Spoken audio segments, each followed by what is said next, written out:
So I started the abnormal psychology unit of IB psychology today.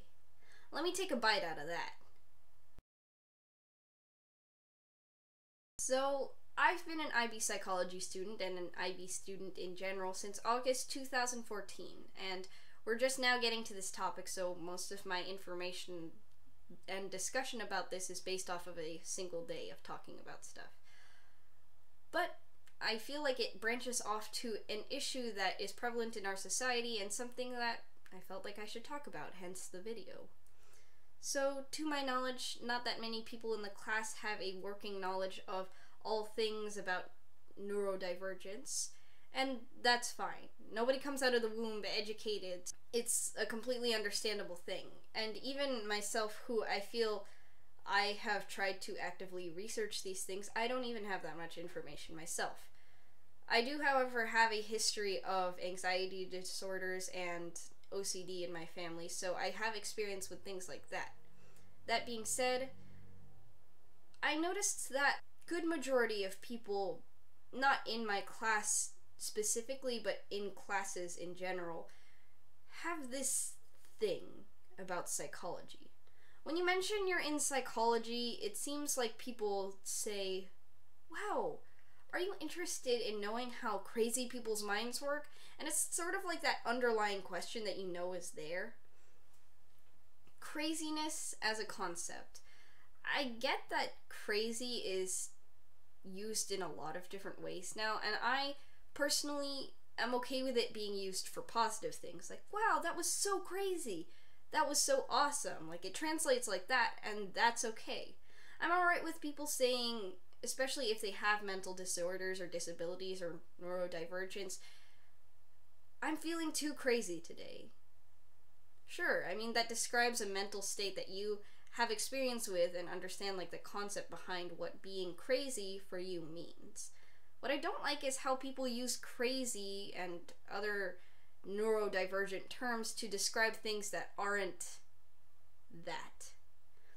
That sounded a little bit like a word salad, but let me get to the point of that. So, if you've ever heard anybody say something like, wow, the weather's so bipolar today, does that not bother people? Does that not bother you? I understand if you don't see a problem with that, but I'm going to outline why it is a problem in a second. So, it's using a term for somebody's problem, somebody's life, somebody's experience for something that doesn't really relate. Look, if you're using bipolar to describe things that change very quickly, you could use mercurial.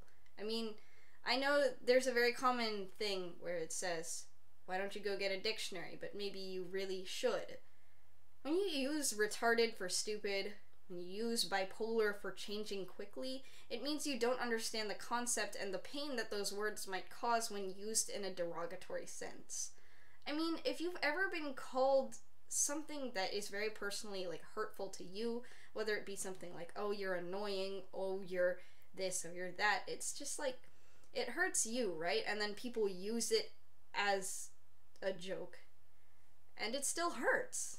And I'm sure that people are not doing it with the intent to hurt, but that means that there is not the remembering that people have that. I think people tend to distance themselves from mental illnesses or disorders because they think that they're not real. And I mean, they know that it exists, but it's not in their world, so why care about it, right? You can see where the problem lies with that. I also think that people use it because it's like a way of expressing themselves in a way that's being like quirky or edgy. When people say something like, oh, I'm so ADD, and somebody who actually has ADD is there, it's hard for them to speak up and explain, like, no, like, I actually have ADD, you don't know what it's like. Similarly, when people say things that are like, oh, that's so bipolar, or that's so ADD, oh, that's so retarded, it's almost as if they're using that construct of language to sound cool.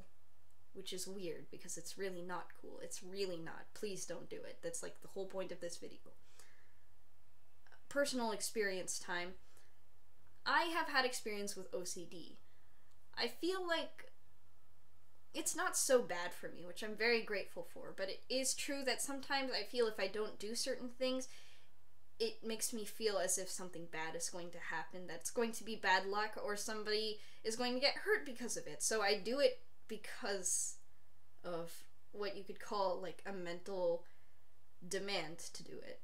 And so when people do things like organize their pencils into like rainbow order or size order or something arbitrary like that, and they say, wow, I'm so OCD, it's like you don't understand what you're saying. OCD doesn't mean like you want to organize stuff. It means you feel like you need to organize this stuff. And it's not that hard of a concept to get, but people see stuff on the internet and then they say it back to you. So this is where the personal experience thing happens.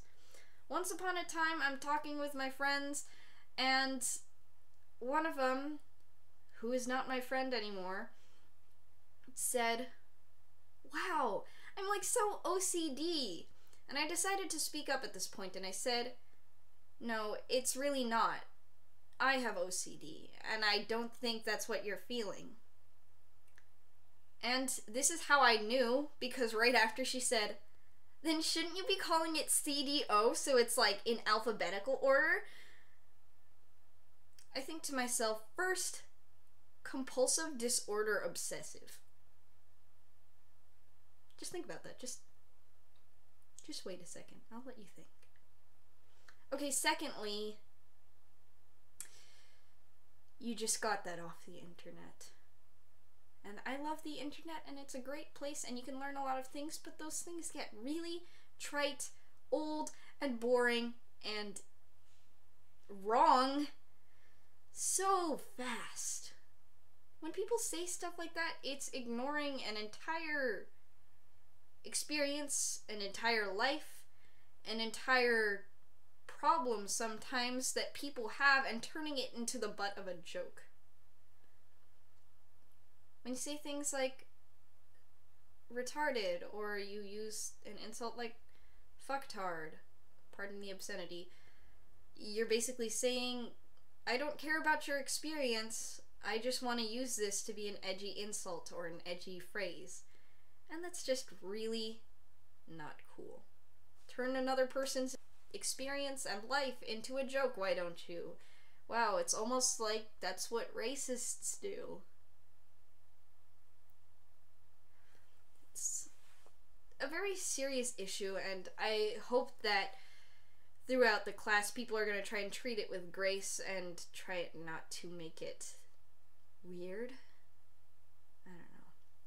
There's a point where people act sort of like psychology is a way to get into the minds of crazy people, and it's really like not. It's really not about that at all. Psychology is applicable to a lot of people across a lot of boards, which is why it's a human science, not just like some wild thing for crazy people. Oh, asylums. Oh, so scary. Oh, notice the air quotes and how furiously I'm doing them. Psychology is not something to be poked fun at, and neither are people. I mean, people's problems are not meant to be interesting. They're not meant to be like something you look at and you think, wow, I wonder what they're thinking. Of course you wonder what they're thinking, and you wonder how it works and how to treat it, which is a good thing. But if you're wondering because you just want to know what it's like to be in the mind of a crazy person, then you're approaching the world and psychology and people and human interaction wrong.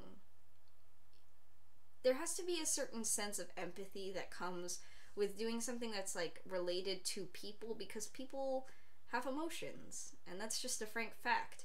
So next time you think about saying things like retarded, bipolar, crazy, CDO,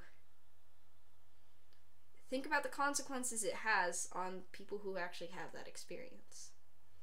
Anyways, that's a bite from me.